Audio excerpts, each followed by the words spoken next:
Looking for music that lifts your spirit and fills your heart? Experience the powerful sound of the Tabernacle Choir at Temple Square.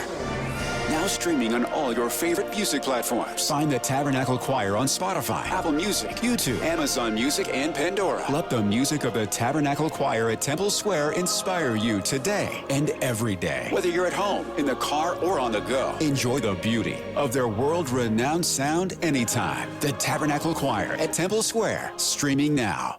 Let's waste no more time. She covers the 76ers for the Philadelphia Inquirer. She is Gina Mizell with us here on Jake and Ben. Gina, thank you for a few minutes. How are you? Nothing going on in my world and in the Sixers world, but no, I'm doing great. How are you guys doing? Oh, wonderful. And that's why we're so lucky you can carve out a few moments. We really, really appreciate it.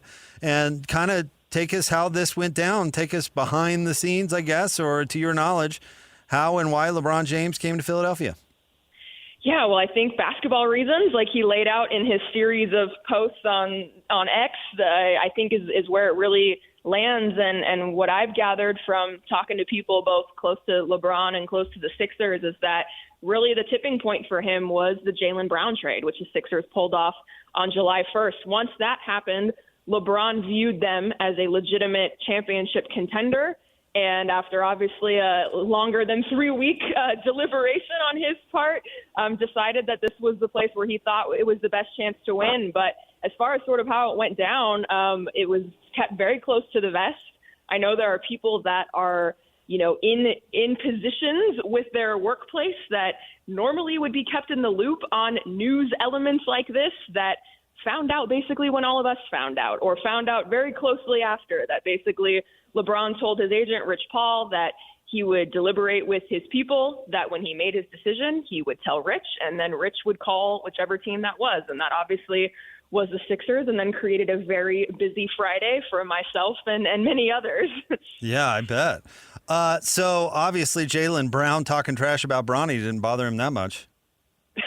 Yeah, and Jaylen Brown also, called Joel Embiid a flopper after the playoffs. Right. And so, no, I think, again, these are guys that are able to put their professionalism on. And so, no, I mean, the fact that, again, LeBron chose the Sixers because of the star power they had in place, and that the Jaylen Brown trade was basically the kind of inflection point on making them a contender for his services. I don't think he's taking that too much to heart.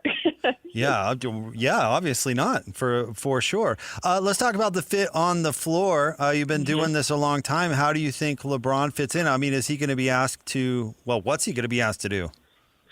I think really leaning into his exceptional basketball IQ, his playmaking, the ability to be a connector on offense is kind of where that starts as far as the on-the-court stuff. Again, he knows what he's walking into. He knows he's walking onto a team that he's not going to be the number one option every single moment of every single game throughout the entire season. So he's choosing this type of situation. And then beyond the court, I think just this is a Sixers team that has not gotten past the second round since 2001, the Allen Iverson finals team. And so they really still could use some guys to have that championship experience, that have that leadership quality, the habit building that LeBron brings, and that, frankly, Jaylen Brown also brings as a guy that's won a title and been finals MVP as well. So, yeah, he's going to be kind of the sage veteran of the group, still going to be able to really play make and use his exceptional feel for the game, and then also just be a really big presence, I think, in the locker room as far as knowing what it takes to win championships, because this iteration of the Sixers team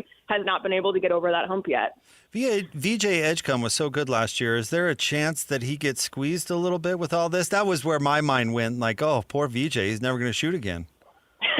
That's a fair point or a fair concern, I think, going into this. And I think you can look at it that way, or you can also look at it as, okay, he's really going to have a chance to not have as much pressure on him and really get a chance to develop. And I think where he's really going to excel is something that Nick Nurse talked to us about at Summer League even before they got LeBron, which is like, hey, use your athleticism and get out in the open court, go coast to coast, attack the basket, work on your shooting, which is still an area of development for his game.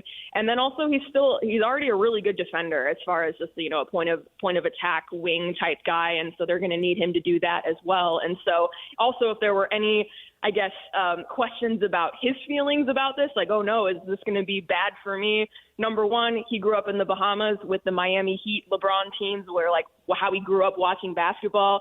And also he did a jersey swap with LeBron when the Lakers were here in Philly the first time they ever played against each other. And on the day that LeBron announced he was coming, he on Instagram posted like a mimic photo of the meme of, smiling through it all. I can't believe this is my life. The head on the hand, like smiling. So I don't think he's upset about it right now. And we'll see how he's able to fit in his second year.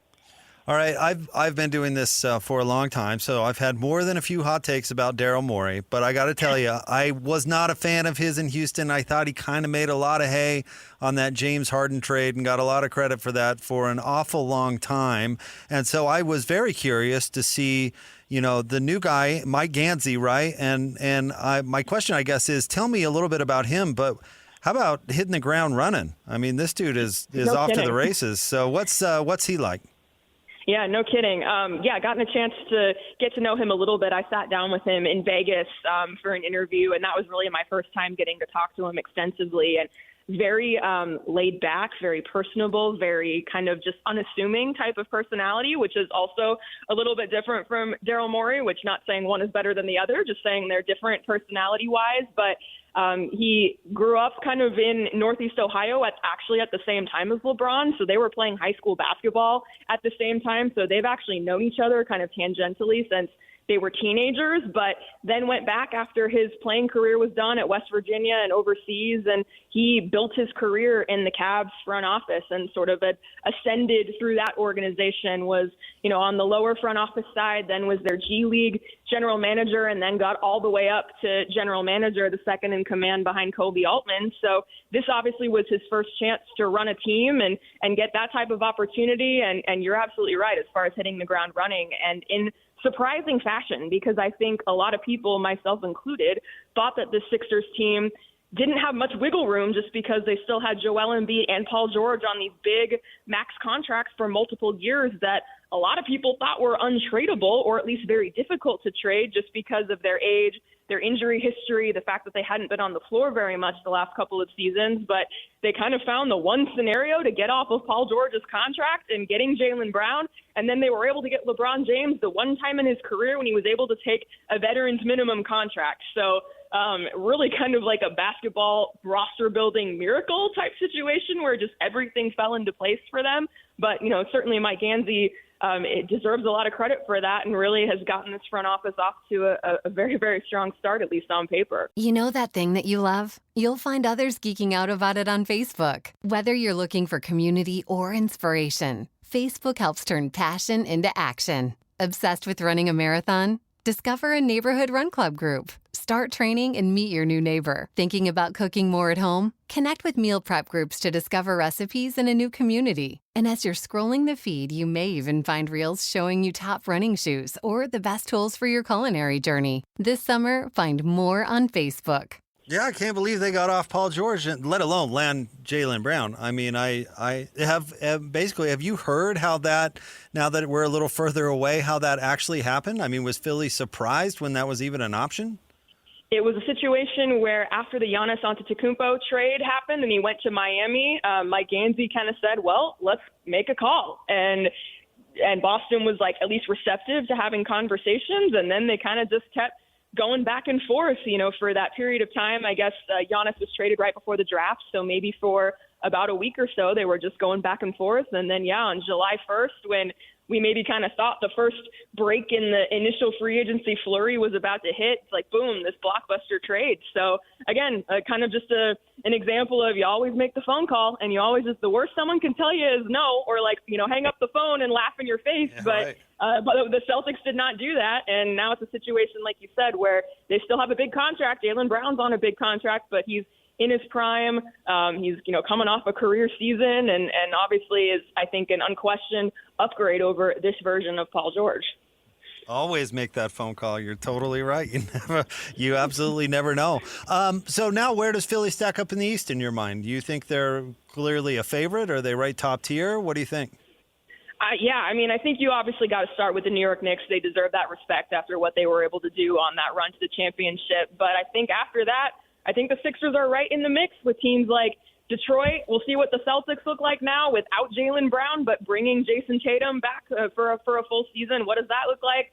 Where do the Cavs slot in? Where do the Raptors? Do they actually get Kawhi? Where do they fit into this whole thing? So the East is going to be really, really interesting this year as far as the depth of the conference. And, obviously things like health will always be a factor and a variable as far as all that's concerned. But I think the legitimate title aspirations are realistic for this team. And so, yeah, you got to give all the respect to the Knicks as the defending champs. But as far as the biggest challengers to them, and then, in the West with the San Antonio Spurs and the Thunders of the world, I think the Sixers are kind of right in that mix behind the Knicks. To your point on health, are they still too dependent on the health of Joel Embiid?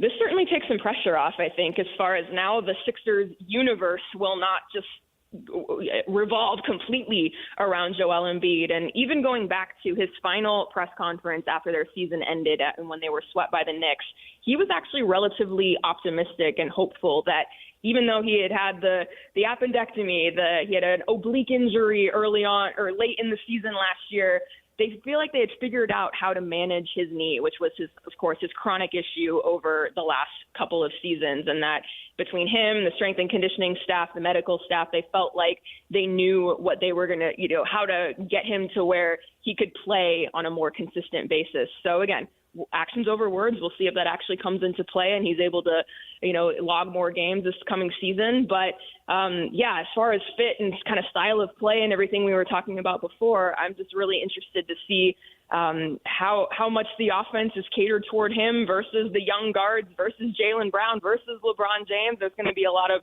figuring out to do, but the Sixers are better when Joel Embiid is healthy, or they're at their best version when he's healthy, and I think that's still the case. But I do think things are now shifting a little bit in that he's not the center of the universe every single day moving forward. So yeah, it's going to be a change for him, I think. What's he like? What's he like to cover? I enjoy it, honestly. He's a guy that he's going to speak his mind. He has the Troel Embiid moniker on Twitter for a reason, but him and I have a good rapport, and he always has interesting things to say. But again, the last couple years have been a struggle for him injury-wise. He's admitted that mentally it's been a challenge at times, and that he's been seeking therapy and things like that. And so, again, I think a lighter load on him in every sense of the word, I think could go a long way for him. So I'm interested to see what this version of Joel looks like with a star-studded cast around him. Being in the media, as I mentioned, for a little while, it's stories, or let me say this: interesting things to talk about come and go, right? But the demand for stories is always consistent, and so you've got to enjoy the time when stories are plentiful, because that doesn't always happen that way. So you are right in the world's best storyline market at the moment. Enjoy it, and we appreciate you coming on with us. No problem. Thanks for having me, guys. Thank you, Gina. Thank you very much. There you go. That is Gina Mizell. She covers the Philadelphia 76ers for the Philadelphia Inquirer.